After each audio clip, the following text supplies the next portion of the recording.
Hello and welcome to another edition of the Enlightened Life podcast. I'm your host, Scott Allen. My guest today says that the spiritual journey doesn't have to take you out of the world, it can take you deeper into it. Clementine Moss is a force.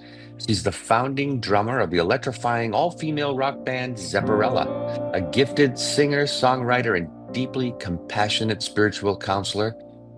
In her powerful memoir, From Bonham to Buddha and Back, The Slow Enlightenment of the Hard Rock Drummer, she takes us on a journey from the raw energy of rock and roll to the quiet wisdom of spiritual guidance and shows us they're not separate paths, but one and the same.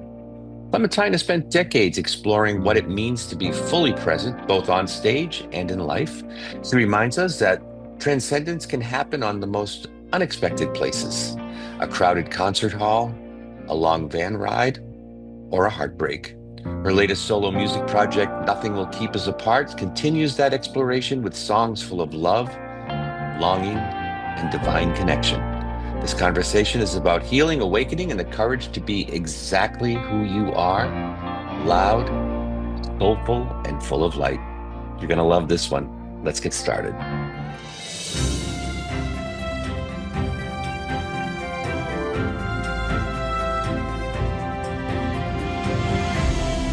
Hello. How are you, Clementine? Thanks so much for joining me. Thank you, Scott. That was Hmm. such a kind introduction. Yeah, thank you very Oh, thank you so much. much. Well, I think it's great. I think it's great. You are in this band. You founded the band by yourself? Well, I founded it. It was my idea, but Hmm. from the very beginning, I was with my guitarist Gretchen Menn. So she Hmm. gives me a lot of credit because it was my idea, but she was there from the beginning. Yes. That's awesome. Is it a just going by the name, is it a Zeppelin like Hmm. cover band? It is. That's That's so right. Yeah. great. And to Mhm. have all of the women, that's fantastic. You've Yeah. described live performance really as a form of meditation. What does it feel like in your body and mind when you hit that transcendent space while drumming? Yes, that's a wonderful question, because that's the place that I look for when I'm on the meditation mat, which is Hmm. that place where I feel as though the song is playing me, right? That my Yeah. thoughts, I'm no longer reacting to thought. I'm completely embodied in the moment of the song. Mm. And that doesn't happen all the time, certainly. And it's funny because the more I seem to try for it, it goes away. And so it Yeah. really is about both letting go and also having a background of practice behind me of focused intention. And it really is a great metaphor for learning an instrument. We're learning, we're very focused on Hmm. the craft, but then when we're in the moment, letting go of that, all of that study and just being free to express ourselves You know, through the. it's somebody told me once that it's a lot like learning a language, right? So once you stop thinking about the language and you just realized you're thinking in the language instead of about Mm, it, you got it. It must be the same way with the instrument as well, you that know? sounds really similar, yeah. Yeah, yeah. How did this journey with music evolve into a spiritual practice? Was there some moment where you realized that the two are connected, or was it always there? Well, my spiritual life and my drumming life started in my late 20s. Hmm. And I thought that it was two separate things for a really long time. I didn't really talk about the spiritual aspect, the meditation and stuff. It was just something I did for myself. And then I would, get off the meditation mat and run out into the world and, be a rock and roll drummer. And Yeah. I started to really understand the connection, like how much I was gaining from my meditation practice behind the drum set, especially when I was in times of difficulty. For instance, if I was playing at altitude, right? Like when we were playing in Breckenridge, Colorado, it's what, 10,000 feet, and Yeah. it's really challenging in my body. And I realized I was using some of those same, like recognizing that it was my mind telling me that it was difficult more than it was actually difficult. Like, so some of these lessons I figured out. that I was learning on the meditation mat, I realized I was using them, so much every day. And then I really realized, my spiritual life is my life. There is no difference, it doesn't matter if I'm in traffic, I still see the reaction, process of my Yeah. mind and my emotions, and I'm able to bring in some of those tools in meditation into my daily life. Yeah. Yeah, it's funny because that's sort of where I was going next, and I was going to ask you how you manage the tension between being a performer and being a seeker, and are they all the same person, but they're intertwined. They're really intertwined. And, ultimately, I think the point of contemplative practice, the point of meditation and all of this is for us to get to the point where we reach that place of real compassion for ourselves. When Mm, we're sitting and we're in the struggle with mind, there comes a point in a meditator's journey where we become very kind with ourselves, and we see the patterns, we see the cycles we've been spinning around in for a long time, and our heart opens to ourself, and that compassion for the self begins to spread out into the world. I remember having a big opening on the meditation mat and going out and going to work and seeing people walk down the street and looking into their faces and thinking, oh, if I'm struggling with these things, how much other people must be struggling. And yeah. it was like my heart kind of cracked open. And when I'm playing drums on stage, it's that expression is not just for me, it's a communication with everybody in the audience, and that movement back and forth of their attention and my attention, and Mm. the music, it feels so powerful to join us in that. So even that is connected. Yeah. But isn't that the beauty of music anyway? I think it was, totally different genre, but I think it was Engelbert Humperdinck or one of them people way back when said, you can just sit back and take it all in and let it take over, let the moment take over. And I feel, that's when you are there, it isn't just you in the moment, although it is, but it's everyone else coming together. And I just think that's great. Yeah, it's really beautiful. I had an experience recently where, I do a drum solo in the show, and I stood up and, heard the applause, and I realized that what I was feeling was that they weren't really applauding for me, they were applauding for the moment, like for the thing that was Mm. present. It's not me, it's not Clem, and I really love feeling that I'm like an instrument for our celebration. Yeah, Yeah, that's wonderful. Can we talk about your writing and your book a little bit? You began as a writer before you became a drummer. Is that right? And that's right. and you managed somehow to keep writing a part of your creative and spiritual life.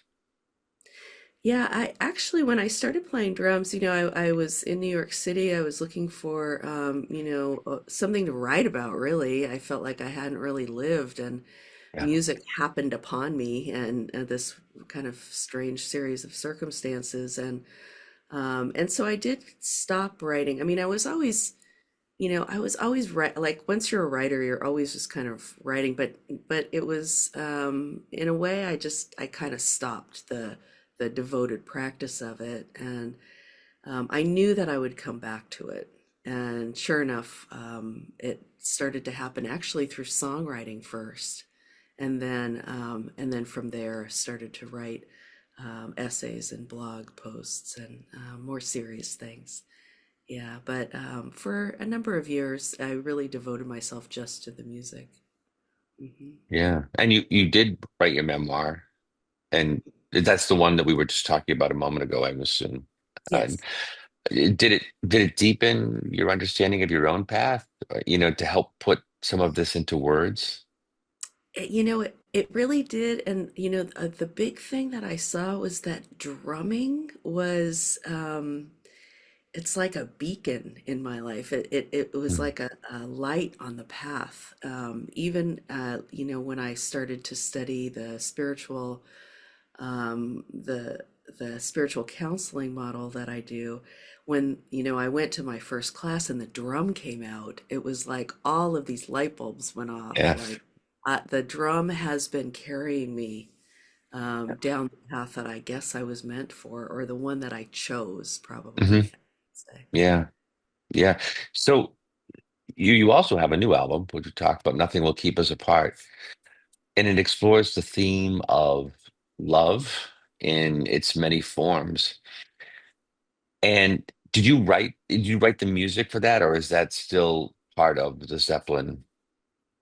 No, no, I write, yeah, I write, this is my solo project. So basically, I wrote an album called Clem and Clearlight that comes out this week, and I wrote that Fantastic. with, yeah, I wrote that with a guitarist named Daniele Guittardo, an amazing, prolific musician.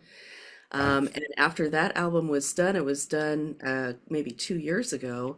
Suddenly, all these other songs started to come out, which was the record "Nothing Will Keep Us Apart," and those are just piano, bass, and drums and vocal, and with no guitar. So I thought, well, I'll put those songs out first, and now this album, Clem and Clearlight, is coming out this week. Yeah, so I have a lot of, Fantastic. I've had Yeah, that's so great. a big creative spurt, definitely. That's wonderful. And you're also trained in modalities like depth hypnosis and applied shamanism. How do these practices support people in finding their own inner wisdom? And do you do them regularly, or I have time for all of this kind of thing, to be honest? Yeah, yeah, I do have time for it. I don't have a ton of clients, but I do have many clients who, the great thing about this work is that, usually it's intense at the beginning, many sessions at the beginning, and then it's more maintenance over time because the modalities are so wonderfully healing. Um, and yeah, the reason that I work in the modality of depth hypnosis and applied shamanism as taught by a teacher in Berkeley, California named Isa Gucciardi. The reason that I chose to work in those modalities is because it really is about empowering the client to find their own healing, their own wisdom. And it's not Clem the shaman who is doing it. I'm Oh, being a guide for the client to find their own inner power, their own inner wisdom. And that's very meaningful for me. Yeah. yeah. Do you think, and it's just a little slightly off topic, but not totally, as a shaman, is that something you're born with, or is it something you can learn? I think that people are called to the path. Okay. I think anybody can be called, but it really is. I look back at my life and I realize what a connection I had to the bigger questions from a very young age, and most of it was through literature, where I was always seeking. Mm. And then when I found contemplative practice in my early 20s, it just felt so natural. Like I knew, that this was going to be a part of my life. And I was just very open to those kind of things. So, I think that it really is about intention. I Yeah. think anybody who has the intention to want to dive deep into the uncomfortable places, anyone who has an intention to want to help others to heal in this way, I think that would be the way that you're called. And there are, Yeah. many people are called that way. Yeah. Yeah. And you've also talked about slow enlightenment. I know for me and for many others, they have an experience. It happens fast, it's dramatic. What does spiritual growth look like when it's not sudden, when it's quiet and steady, so to speak? Yeah, I think one difficulty today in the world is people are really looking for the big experience. Hmm. And so they're doing a lot of plant medicine or different practices that are very extreme, and those are can be wonderful, and they can also be extremely disruptive. And you can get a whole lot of information that could take a long time to integrate and understand. And and unfortunately, because we kind of have a consumer mindset, I think people jump from experience to Mm, experience to right. experience without really doing that integration. We say in the depth hypnosis world that depth hypnosis is like ayahuasca in slow motion. You're reaching those same places that you might reach with the plant, but we're doing it in such a slow, integrative way that the healing happens that way over time. So yeah, I think that spiritual growth is something that we don't really know what it is that we're looking for, and I think we get sidetracked by thinking it is the big experience rather than Yeah. realizing one day that you have infinite compassion, infinite uh, empathy for the world around you and for yourself. Yeah. Yeah. Can you explain depth hypnosis as opposed to, how different is that from what we think of when we think of regular hypnosis? Yeah, depth hypnosis is a modality developed by Isa Gucciardi that combines Western psychology, especially transpersonal psychology, which understands that spirit is an aspect of healing, um, and Buddhism, especially Tibetan Buddhism, because Hmm. Tibetan Buddhism took on the shamanic tradition, the Bun tradition of Tibet. So in Tibetan Buddhism, there's a lot of energy healing, light healing, sound healing, and then traditional shamanism, and it's combined into a really beautiful healing modality where we're using things like power retrieval, soul retrieval, Hmm. uh, past life regression, those kind of ideas in a clinical setting.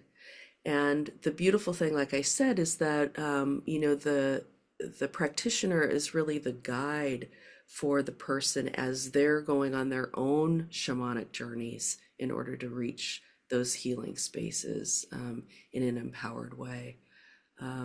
And it's been proven to be very wonderful for people with things like PTSD, Oh, anxiety wow.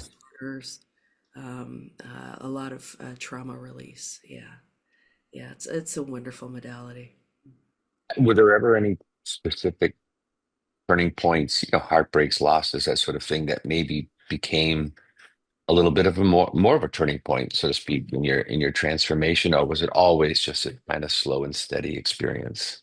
Oh no, many big ones. I mean, I've had large, those big experiences of opening. But really, the thing that I think I was struggling with the most, and the thing that I can point to as to why all the seeking was a Hmm. feeling within myself of a very negative voice, very negative thoughts about myself. Mm, And it was this cycle that I would get into in my mind, and I didn't understand where that came from. There were layers of shame, there was layers of abuse that I was getting from myself, from my internal life yeah. for most of my life. And I couldn't figure out how to get out from under that and how to not believe it. And then when I started to practice depth hypnosis, after maybe 3 or 4 sessions, that voice was so quiet, I didn't really hear it anymore. And I started to think this is something I want to do with other people. It was really Now, profound. it's not something you do yourself, like just meditation. This is something you have a practitioner that works with you. That's right. Yeah. And if somebody wanted to experience that, where would they look? Would they look at a metaphysical place, or is this a hypnotist, a regular hypnotist, or where would they go? It's so the foundation of the sacred stream, sacredstream.org. You can Hmm. find all the practitioners there and learn more about depth hypnosis. Yeah. Yeah, And that's wonderful. when they say hypnosis, it really is, we're working in an altered state, and the altered state is created by either deep meditative practice or by the sound of a frame drum. The Ah, repetitive sound of a drum creates that deep meditative state within the mind, and then we can work kind of outside the structure that the brain, the mind wants to impose. great. Yeah. You have been I'm going to pronounce it wrong, Vipassana meditator. Uh-huh. What is that? What is it? What is that? Vipassana, Ah, it's thank you. yeah, Yeah. Vipassana. It's a form of meditation. It's called insight meditation. And Okay. Vipassana meditation, you're focused the front attention of your brain on something. So for many people, it could be the breath, like you're just watching your Hmm. breath. Um, and there's a wonderful organization around the world where you can go to a 10-day silent meditation retreat. It's all donation only, and you're there for 10 days. You take a vow of silence and you meditate, 12 hours a day. And they teach you the practice of insight meditation. And this is you're observing sensations on the body. So you're bringing your attention to the top of your head and you're Hmm. moving inch by inch all the way down the body with the brain. So it's giving the mind, the front attention of the mind, something to focus on while Yep. the awareness behind that front attention begins to open up. That's the best way I can describe it. And it's a wonderful organization. You can find it at Dhamma, Hmm. DHAMMA.org. That sounds Yeah. great. I mean, and people, I'm sure there are people who sit there and say, "Oh my God, I could never sit for 12 hours a day Well, I and mean, do that." there are three, sits where you're really required to be there for 1 hour. And the rest of the time you can meditate in the hall or in your room. Oh, I see. Yeah, yeah, Yeah. yeah. Do you have any daily rituals or grounding practices to support the creativity and I spiritual do. connection? I do. Yeah. I do quite a bit of shamanic journeying. I do Hmm. meditation. I have prayers that I do. Yeah. Mhm. What would you say to someone who's listening today and they feel like they're just too busy or too much going on in their life to walk this path? Yeah. It's amazing how time opens up when you devote yourself to that. And even to say that, for 5 minutes in the morning while the coffee is brewing, I'm going to sit in the same place every day and Yeah, I'm just going to watch my breath. I'm just going to check in with myself. I'm just going to give myself those moments. It's amazing how effortless other things start to become, and you start to find all of the time in your day um, where you can lose that time and yeah. to it. Is there anything you'd like to share and leave with our listeners about what you do, your book, where they can find it, your music, where they can see you? Yeah, well, Zeparella's plays all over the U.S. and so we're always somewhere. And then all of my stuff is at clemthegreat.com. That's where you find the book, the spiritual counseling, the music, everything is there. Clem the Great. Yeah. Wonderful. Well, thank you so much for being here with us. This has been wonderful. I want to thank you all for listening today and joining us for this beautiful, soulful connection with Clementine. I hope her journey from rock and roll stages to spiritual stillness remind you that there's not one way to walk a sacred path. There's certainly more. And whether it's through music, meditation, or the simple act of being fully present, transformation is always available to each of us. To learn more about Clementine's music, her memoir, From Bottom to Buddha and Back, and her healing work, again, her website is clemthegreat.com. And if you'd like to stay connected with me, find out about my upcoming events, and explore more episodes of the Enlightened Life podcast, head over to mediumscottallen.com. Till next time, stay open, stay curious, and stay connected to your own enlightened life. Thanks for joining us.